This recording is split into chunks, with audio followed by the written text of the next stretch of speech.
YouTube and LinkedIn. Thank you guys for checking in. Once again, another episode on the playlist of business scenarios based off the Daily Drucker.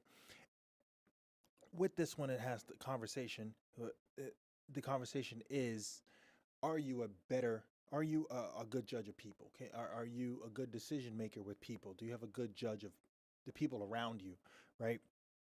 And so, I guess the conversation is, if you take a look at your circle of friends, right? Is it a positive circle? Is it a negative circle? Do you find that everyone is the problem? Sometimes the problem is you because you think it's everyone else, right? So it's the same thing with business, right? Are you a good judge of people? And with the previous playlist where we talk about hiring employees and being a good judge of the person that's performing a certain way to fill the employment gap of the person that you need to perform based on what we are missing with that company, right? A business, whatever you have going on. The conversation is, are you a good judge of people on however you scale that person's performance in that hire, right? Or are you a good judge of that person? It's interesting because Peter Drucker kind of touches on this. He goes, he says, there is no such person as a person that is a good judge of people. He goes, there are only people who make people decisions right, and that's slowly, and people who make people decisions wrong and then repent at leisure, which means they secretly repent what they've done behind closed doors because they don't want to admit that they screwed up, right? And so where are we going with this, right?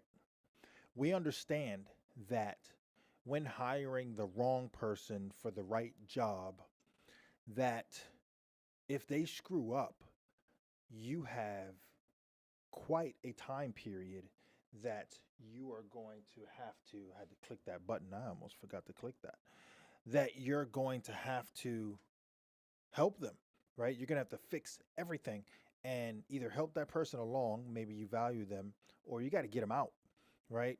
And so the damage control after someone that you've hired to fix everything is significantly longer, as opposed to spending more time focusing on that individual that you interview before you actually officially hire them, right? And really dig in on whether or not they're going to be the right fit.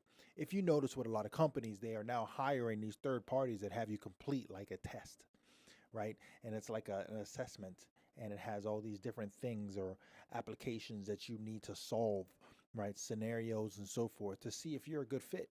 And depending on how you get to that point determines whether or not you're going to even get to the interview phase, right? Because then they're like, all right, at least we know this person is performing at this level, at this aptitude, and now let's see how they are at the next person to person.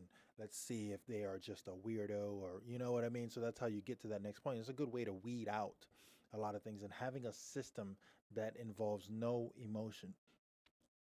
He goes, decisions on people usually provoked heated debate.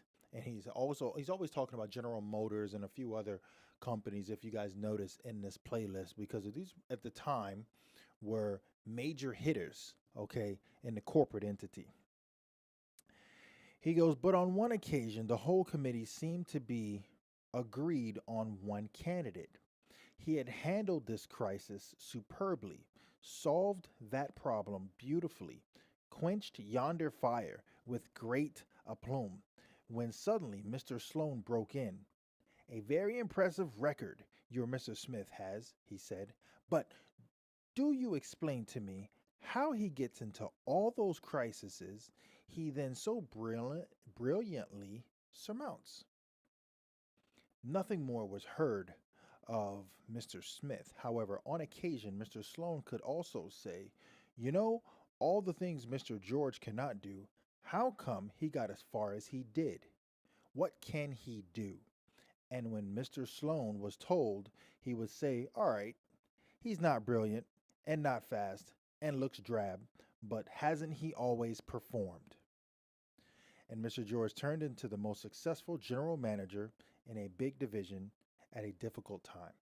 So, listen, the guy may not be pretty, guy or girl may not be pretty, may not be the most, I don't know, conversation driven type person. Maybe they're an introvert, they're just clammed into their own world. But are they performing? Are they performing at such an optimum level that it is just undeniable? His action point goes here. He says, make decisions on people your top priority.